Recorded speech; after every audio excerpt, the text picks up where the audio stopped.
खबर बलिया से है, जहां पीडब्ल्यूडी के अभियंताओं और ठेकेदारों के बीच चल रहा विवाद थमने का नाम नहीं ले रहा है। बलिया में लोक निर्माण विभाग के इंजीनियरों और ठेकेदारों के बीच आरोप प्रत्यारोप का दौर अभी भी जारी है। जहां पहले अभियंताओं ने कुछ ठेकेदारों पर दबंगई, मारपीट और दुर्व्यवहार का आरोप लगाया था।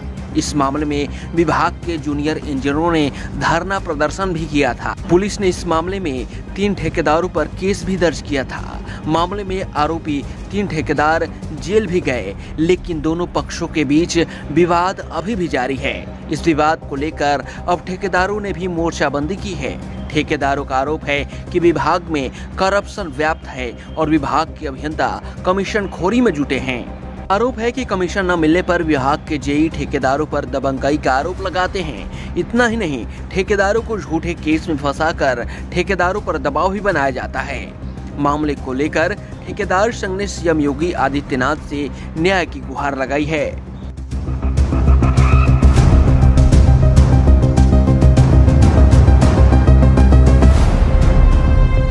नरेंद्र सिंह, अध्यक्ष ठेकेदार संघ बलिया। जी नरेंद्र जी, जिस तरह से कल 3 ठेकेदारों को जेल भेजा गया, क्या कहेंगे इस पर? ऐसा है कि फर्जी और मनगढ़ंत मुकदमा लिखवाया गया है जातीय विवाद में। वो मुकदमा निराधार है। इसमें मान लीजिए कि न्यायालय ने उनको वारंट कर दिया था, तो न्यायालय का सम्मान करते हुए लोग हाजिर हो गए। क्या हुआ था मामला जिसपे उन पे आरोप था कि जेई को उन्होंने मारा है, पीटा है? क्या है पूरा मामला? जेई यहाँ पे जो है विजय प्रकाश, शैलेंद्र, राहुल जी, यहाँ पर कमीशन खोरी होती है। ये लोग पैसा भी ब्याज पे चलाते हैं। लेन देन का मामला था तो मैं हुई है। यदि मारपीट हुई होती तो किसी सीसी कमरे में कैद हुआ होता, लोग देखे होते। ऐसी तो कोई बात नहीं है कि कहीं सीसी कमरा में आया है या लोग देखे हैं कि मारपीट हुई है। इस बात का हम खंडन करते हैं, गलत बात है। तो जिस तरीके से ठेकेदार के ऊपर कार्रवाई की गई है और उन्हें जेल भेजा गया, तो इसको लेकर आप लोगों के द्वारा कुछ योजना, फिर अब आगे आप लोगों की क्या डिसीजन होगी? माननीय मुख्यमंत्री जी को एसआईटी जांच के लिए हम लोगों ने पत्र लिख दिया है। मिल करके उनको हम लोग अवगत भी कराएंगे और इनके ऊपर एसआईटी की जांच कराएंगे और माननीय मुख्यमंत्री जी से हम लोग एसआईटी जांच की मांग करते हैं। तो जिस तरह से गिरफ्तारी हुई उनको और जेल भेजा गया, तो आप ठेकेदार संघ क्या कर रहा है इस पे? ऐसा है कि जैसे मुकदमा लिखवाया गया है, वो भी आएंगे तो मानहानि का दावा करते हुए अन्य मुकदमा उन पे पंजीकृत कराया जाएगा उन लोगों पर भी, क्योंकि यहाँ पर कुछ और अभियंता है जाति को सिंडिकेट बना करके, अपनी जाति का ढाल बना करके ठेकेदारों पर हर्जन बना श्रवण तमाम मुकदमा दर्ज करा रहे हैं। तो ऐसा क्यों हो रहा है इस जनपद में, जिस तरह से कि ठेकेदार और जेई आमने सामने हैं? यहाँ पे ऐसे हैं कि कुछ ऐसे जेई हैं जो अपने को बसपा सरकार के जेई महसूस कर रहे हैं, उस सरकार में रहे हैं, तो अपने जाति को ढाल बना करके हर्जन बना श्रवण लगाना तमाम चीजें वो ठेकेदारों को ब्लैकमेल कर रहे हैं। ब्याज पे पैसा चलाते हैं। यहाँ पे कमीशन खोरी है। 10% पर रोडें बेची जा रही है। जो सड़क पे वर्क नहीं हुआ है उसका भी पेमेंट किया गया है उन लोगों के द्वारा। तो हम लोग इसीलिए माननीय मुख्यमंत्री जी से एसआईटी जांच की मांग किए हैं। किन किन सड़कों पर काम नहीं हुआ है? वो तो बहुत सड़कें हैं, उसको आपको चिन्हित करके बता दी जाएगी। संख्या कितनी होगी? लगभग संख्या 200 के ऊपर होगी। जिस पर काम नहीं हुआ भुगतान हुआ है। इसकी जांच की आप लोग मांग करते हैं? इसकी जांच की हम लोग माननीय मुख्यमंत्री जी से एसआईटी जांच की मांग कर रहे हैं। हम लोग पत्र आप लोगों ने कब भेजा है? पत्र हम लोगों ने मान लीजिए उनको भेज दिया है। अब मिल करके अवगत कराना है माननीय मुख्यमंत्री, लोक निर्माण मंत्री को। ठीक।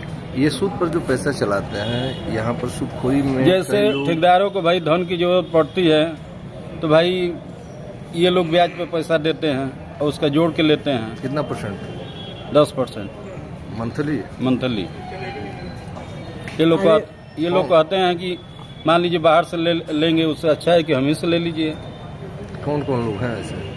विजय प्रकाश, शैलेंद्र हैं, राहुल जी हैं, तमाम जेई हैं जो विभाग को गंदा किए हैं। 15 साल से डेरा जमा करके यहाँ पे राजनीति कर रहे हैं। ट्रांसफर होने के बाद भी कोर्ट का आर्डर ला करके ये लोग काम कर रहे हैं। ये भी सुनने में आ रहा है कि पार्टनरशिप का धंधा। ये पार्टनरशिप भी करते हैं। जो नए ठेकेदार आते हैं उनके साथ पार्टनरशिप में काम कर रहे हैं।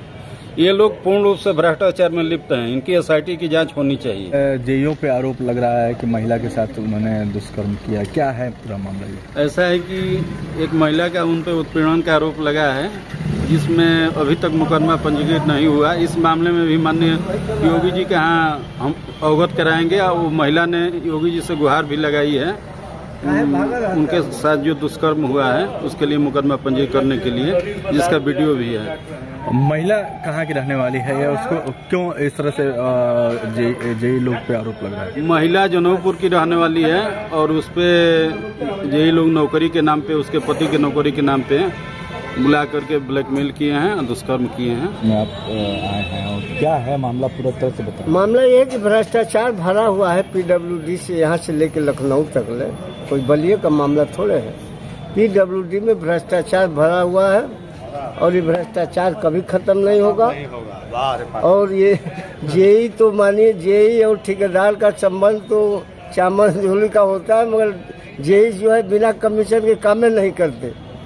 किसी विभाग बोल ले लीजिए, जहाँ धरातल पर जाइए वहाँ कोई काम में कहाँ होता है। तो क्या वजह है कि जो झगड़ा हुआ, क्यों हुआ झगड़ा? भ्रष्टाचार के अलावा कमीशन खोरी है। कमीशन अधिक मांग रहे थे, कमीशन नहीं देने के कारण जो है झगड़ा हो गया। उनका कहना है कि हम कमीशन नहीं देंगे, उनका कहना है कि हम कमीशन नहीं देंगे, और उनका कहना है कि हम कमीशन लेंगे। तो कमीशन के लिए झगड़ा होता है। तो कमीशन के लेन देन में जात कहाँ से आ गई? अब जात ये है कि कोई अगर मानिए अनुसूचित जात जनजात है तो दबाव बनाता है कि अगर हमको अगर कमीशन नहीं देंगे तो मैं आपके ऊपर FIR दर्ज करूंगा, अगर गुंडई करेंगे तो। समस्या इस बात की है। राहुल सिंह के जिस तरह से नाम आ रहा है, जिस राहुल सिंह जी, कौन राहुल और कौन घुराऊ, सब चोर हैं यहाँ जितने हैं। जेई अधिकांश चोटे और बेईमान भ्रष्ट हैं, यहाँ से लेकर लखनऊ तक ले। पीडब्ल्यूडी के बारे में मैं 80 से जानता हूँ, कितना इस विभाग में भ्रष्टाचार है। सैकड़ों सड़कें जो है मस्ट रोल और PI और TI पर जो है समाप्त हो गई। खाली अगर चेक कर लिया जाए तो करोड़ों के पीडब्ल्यूडी के एक इंजीनियर के पास करोड़ों की संपत्ति है। लखनऊ में 50-50 एकड़ का फार्म हाउस है। मुख्यमंत्री क्यों नहीं जांच करा रहे हैं? मुख्यमंत्री को जांच कराना चाहिए। इसके लिए आप लोगों को पत्र भी भेजा है। एक NC है रिटायर्ड, जिनके पास हवाई जहाज तक ले है, वो आज के डेट में बड़े पोस्ट पर हैं। हवाई जहाज भी है, ठीक है। कार नहीं, हवाई जहाज है NC के पास। इसके लिए पत्र आप लोग दिए? और सुनिए, कम से कम 50,000 रुपया प्रति जिले से जाता है NC ऑफिस को। 50,000 रुपया हर जिले से जाता है इनके नाश्ता पानी करने के लिए। यही नहीं, ये तो जाता ही जाता है। और एक हरीश तिवारी है जो हमारे प्रदेश का अध्यक्ष है, अभी चुनाव हुआ था MLC का, एक जेईओ से 20-20 हजार रुपया लिया, कई करोड़ रुपया इकट्ठा किया खाली MLC का चुनाव लड़ने के लिए। इस पर मुख्यमंत्री ने क्यों नहीं करवाया हरीश तिवारी पर, जो आज का फर्जी वो चला रहा है राज्य कर्मचारी संघ का जो है बोर्ड लगा के यूनियन, इसकी जांच क्यों नहीं कराती? मुख्यमंत्री को जानकारी नहीं है, NC को जानकारी नहीं है, प्रमुख सचिव को भी जानकारी है। भ्रष्टाचार और कहाँ से आता है? और जो आता है, जब भी मुख्यमंत्री आते हैं, जो खरीद होती है वो NC इंजीनियर और बड़े बड़े अधिकारियों के घर में सोफा सेट और वो चला जाता है, सारा सामान उठ के चला जाता है उसी दिन। अभी मैं देवरिया का दौरा किया था, वहाँ पे AC लगी थी, AC जो है 2 दिन बाद निकाल के जेई अपने घर में लगवा लिया।